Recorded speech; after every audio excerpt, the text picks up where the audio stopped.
السلام علیکم dear students, قاری محمد رمضان آپ کے سامنے آج اردو گرامر میں ہم اسم نکرہ کی اقسام کے بارے میں بات کریں گے۔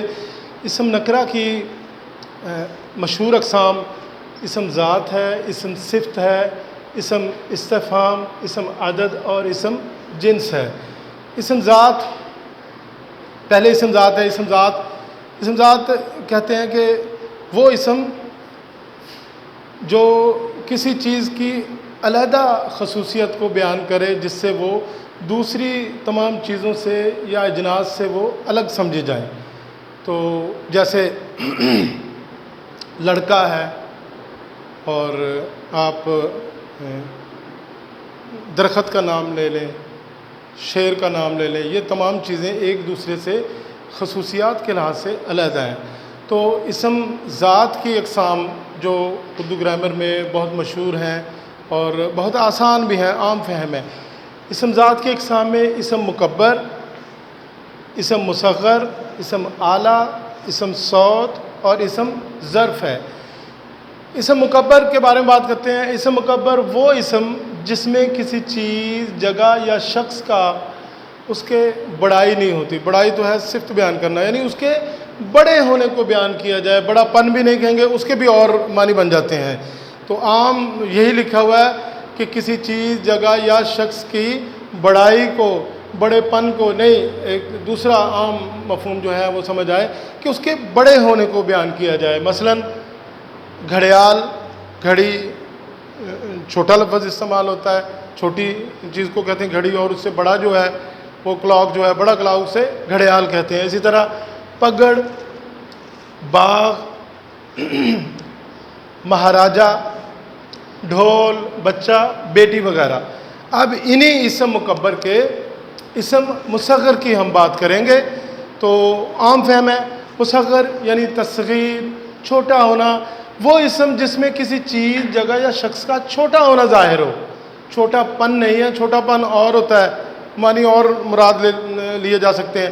تو چھوٹا ہونا ظاہر ہو۔ مثلا گھڑی جو ہے یہ چھوٹی ہوتی ہے، گھڑیال بڑا ہوتا ہے۔ اسی طرح پگڑی جو ہے یہ چھوٹی ہوتی ہے اور پگڑ جو ہے وہ بڑا ہوتا ہے۔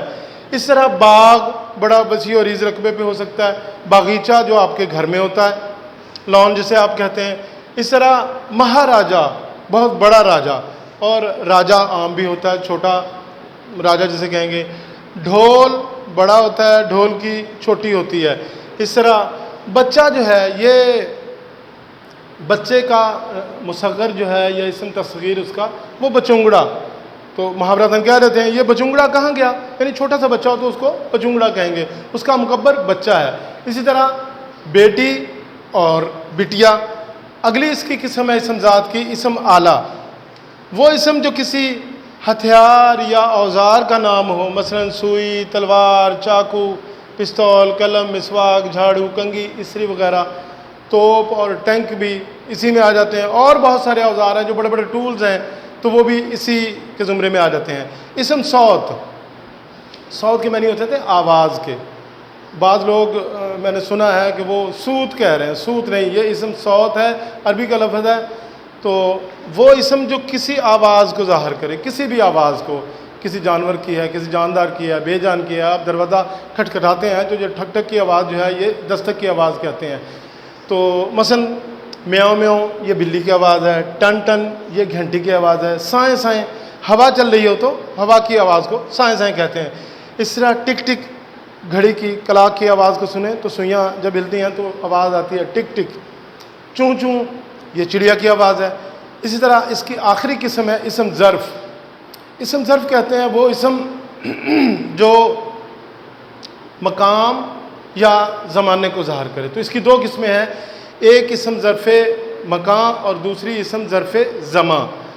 ظرف مکان کہتے ہیں وہ اسم جو کسی مقام یا جگہ کو ظاہر کرے۔ ویسے جگہ کا تو عام نام ہم لے لیتے ہیں، جیسے اسم نکرہ میں آتا ہے کہ یا اسم معرفہ میں کسی شہر کا نام لے دیا، تو لیکن یہ کسی علاقے، کسی شہر کے اندر موجود کسی بھی مقام کو کہتے ہیں۔ مثلا جس طرح ہم نے لکھا ہوا ہے کہ بازار ہے، اسکول ہے، ہسپتال ہے، سبزی منڈی ہے، غلہ منڈی ہو سکتا ہے، چڑیا گھر ہو سکتا ہے، ڈاک خانہ ہے، تجربہ گاہ ہے، بندرگاہ ہے، تو یہ مختلف اور کسی محلے کا نام بھی اس میں ہو سکتا ہے، کسی علاقے کے اندر، کسی مقام کے اندر، کسی شہر کے اندر جو ایک خاص جگہ ہے اس کا نام، اسے اسم ظرف مکان کہتے ہیں۔ اسی طرح اسم ظرف زمان، وہ اسم جو زمانے یا وقت کی کسی اکائی کو ظاہر کرے یا وقت کو ظاہر کرے، تو اکائی کسی بھی لحاظ سے وہ اسم یا وہ الفاظ جو زمانے کو ظاہر کریں، چاہے وہ سیکنڈ میں ہو، چاہے منٹ کی بات ہو رہی ہو، چاہے گھنٹوں کی بات ہو رہی ہو،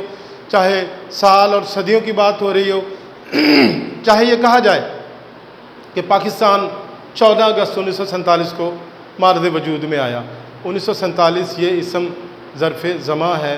14 اگست جو ہے یہ بھی ایک زمانے کا نام لے دیا ہم نے، تو ایک وقت ہے۔ اس طرح مہینے کا ہم ذکر کریں، اس طرح دن کا، صبح و شام، رات کا ذکر کریں، تو یہ گویا وقت کی کسی بھی اکائی کا ہم ذکر کریں تو یہ اسم ظرف زمان ہے۔ تو اگلے لیکچر میں انشاءاللہ اسم صفت اور اس کی اقسام کے بارے میں ذکر کریں گے انشاءاللہ۔ اللہ حافظ۔